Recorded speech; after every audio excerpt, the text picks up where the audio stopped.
Bom dia, segundo ano. Tudo bem com vocês? Bom, nós vamos falar um pouquinho hoje sobre Álvaro de Azevedo, que é da segunda geração do romantismo, e em seguida vai uma atividade para vocês realizarem e enviarem na próxima terça-feira, até o dia 14, certo? Essa atividade vai valer 30 pontos, sendo entregue somente na terça-feira que vem, tá? Então, só prestem atenção, por gentileza, no que eu vou passar para vocês agora. Deixa eu só colocar aqui na tela para a gente conversar a respeito disso. Está ali, ó. Álvaro de Azevedo, né? Referências literárias. Então, nós vamos falar um pouquinho sobre dele, porque o trabalho, né, a atividade que eu vou pedir para vocês é referente a ele, tá? Bom, então nós temos um poeta da segunda geração, em que ele trabalha, aborda a solidão, aquilo que está no spleen byroniano, que nós já conversamos várias vezes, Álvaro de Azevedo sabe fazer muito, muito bem, ok? Então nós temos, além dos clássicos românticos que fizeram a delícia dos poetas da segunda geração, no caso Byron, Misset, Heine, o jovem Álvaro de Azevedo, ele devorava outros autores na solidão de São Paulo. Bom, na solidão. Então, nós temos ali poesias que vão retratar essa solidão, tá? Então, nós temos as influências dele ali, Lord Byron, né? Goethe, Cervantes, Shakespeare, essas eram as inspirações, no caso do Álvares de Azevedo, ok? Só um minutinho. Isso.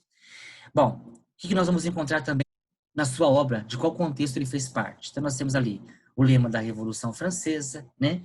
O lema cultural era a liberdade, o lema judiciário era a igualdade e o lema econômico e religioso era a fraternidade, né? Nós temos ali como contexto também a Declaração dos Direitos do Homem, nós temos os estados, né? O primeiro estado é o clero, o segundo estado é a nobreza, o terceiro estado é a burguesia, ok? Quais são as características desse período, da segunda geração, que nós podemos chamar de mal do século ou ultrarromântica?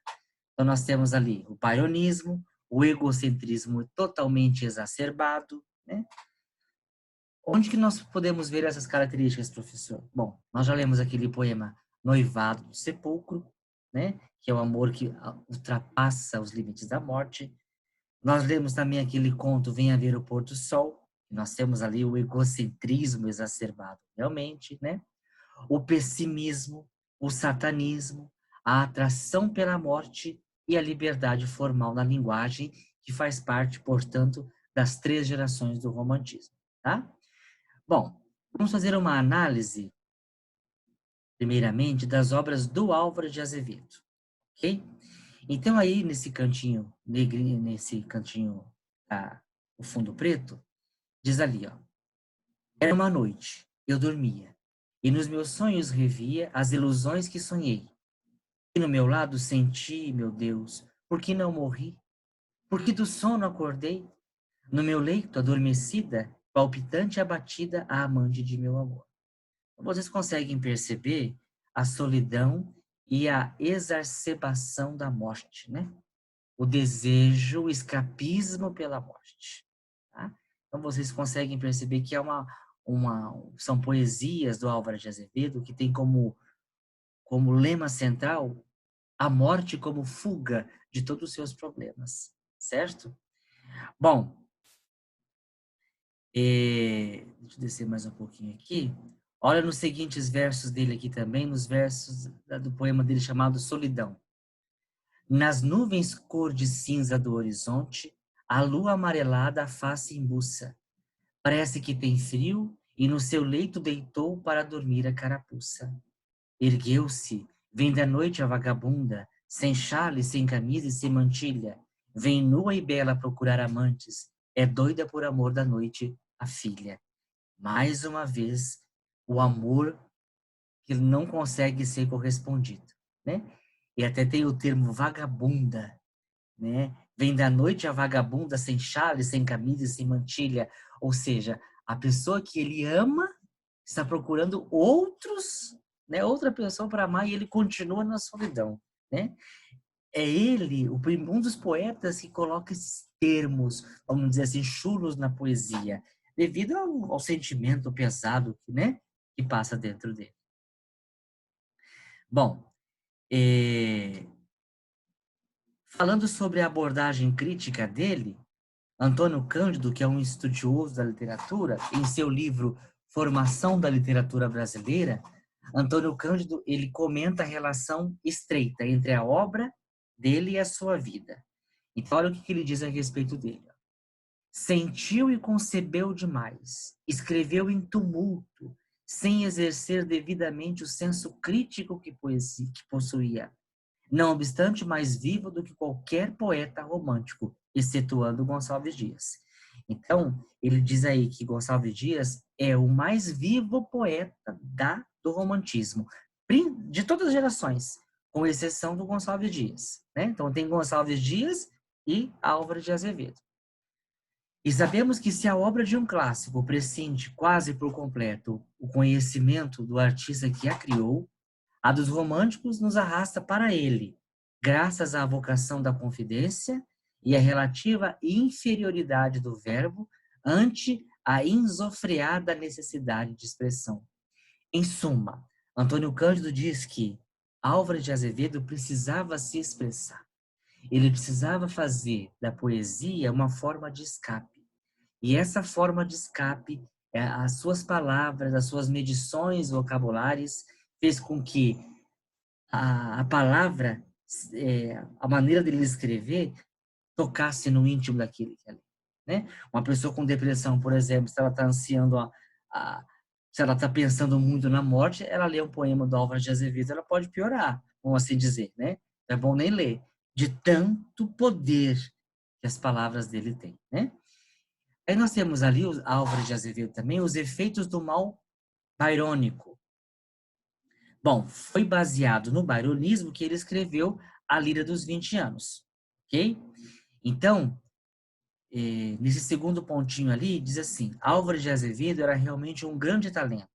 Só lhe faltou tempo, como disse um dos seus necrólogos. Aquela imaginação vivaz, ambiciosa, inquieta, receberia com o tempo as modificações necessárias, discernindo no seu fundo intelectual aquilo que era próprio de si e aquilo que era apenas reflexo alheio, impressão da juventude, Álvares de Azevedo acabaria por afirmar a sua individualidade poética. Era daqueles que o berço volta à imortalidade. Não existe nenhum poeta que se assemelha a Álvares de Azevedo, em se tratando da profundidade das palavras, no que se refere à solidão, o desejo da morte e o amor não correspondido. Tá? O outro poeta da literatura, que faz parte da segunda geração dele, é Casimiro de Abreu. Só que Casimiro de Abreu é mais saudosista, é mais leve. Álvares de Azevedo tem como tema realmente a morte. Tá? Nesse segundo pontinho aí, de que está mostrando na tela. A melancolia de Azevedo era sincera. Se executarmos as poesias e os poemas humorísticos, o autor da Lira dos 20 Anos, que é o Álvaro de Azevedo, raras vezes escreve uma página que não denuncie a inspiração melancólica, uma saudade indefinida, uma vaga aspiração. Os belos versos que deixou impressionam profundamente. Olha o nome dos versos: Virgem Morta, A Minha Mãe, Saudades, são completas nesse gênero. Qualquer que fosse a situação daquele espírito, não há dúvida de que a expressão desses versos realmente é sincera, é real. Ele viveu aquilo para poder colocar no papel, né? Tem uma outra citação, quem está escrevendo, quem está falando isso é Machado de Assis, tá? Machado de Assis que escreveu essas palavras. Olha, se é Machado de Assis, né, que está escrevendo isso, realmente é de responsa, vamos assim dizer, né? Olha lá, o terceiro pontinho. O pressentimento da morte que Azevedo exprimiu em uma poesia extremamente popularizada aparecia de quando em quando em todos os seus cantos, como um eco interior, como se ele estivesse realmente clamando. Este afã dolorido, expressão dele, completava-se com esse pressentimento de morte próxima e enublava-lhe o espírito para bem da poesia, que lhe deve mais de uma elegia comovente. Tá vendo? Ele pressentia a morte e esse pressentimento é registrado em todas as suas poesias. E por último, Azevedo metrificava às vezes mal, tem versos incorretos que deveria emendar sua dúvida, mas em geral tinha um verso cheio de harmonia e naturalidade. Ensaiou-se na prosa e escreveu muito, mas a sua prosa não é igual ao seu verso. Tanto é que nós não temos muitos registros da prosa do Álvares de Azevedo. Era frequentemente difuso e confuso. Faltava-lhe precisão e concisão. Por quê que faltava-lhe a precisão e a concisão? Devido ao seu estado de espírito, aos conflitos existentes dentro dele, tá? Bom, o que eu queria destacar com vocês era isso daí. O material que vocês vão receber para fazer atividades é esse material aqui, que tem um texto do Manuel Carlos, tá? E esse poema dele, do Álvaro de Azevedo, Se Eu Morresse Amanhã. E tem duas perguntas que eu quero que vocês respondam baseado nesses dois textos aí. Nesse texto do Manuel de Azevedo, aliás, do Manuel Carlos, que é um escritor de obras, escritor de novelas, tá? E nessa poesia, Se Eu Morresse Amanhã, do Álvaro de Azevedo. Leiam essas duas perguntas, respondam na forma de texto e mandem para mim, tá? Podem mandar em formato do Word. Aí a segunda atividade vai ser baseada, que eu vou mandar para vocês aqui, nessa música Esperando por Mim, do Legião Urbana, tá? Eu vou mandar para vocês essa música ali, ó, Esperando por Mim. Eu quero que vocês façam uma análise simples dela, dizendo algumas características da segunda geração, ok? Então, essas duas atividades, embora seja simples, eu quero para terça-feira que vem, ok? Deixa eu só fechar aqui. Certo? Qualquer dúvida, estou à disposição. Tá bom? Valendo 30 pontos para a próxima terça-feira, dia 14. Ok? Muito obrigado. Boa semana e bom final de semana.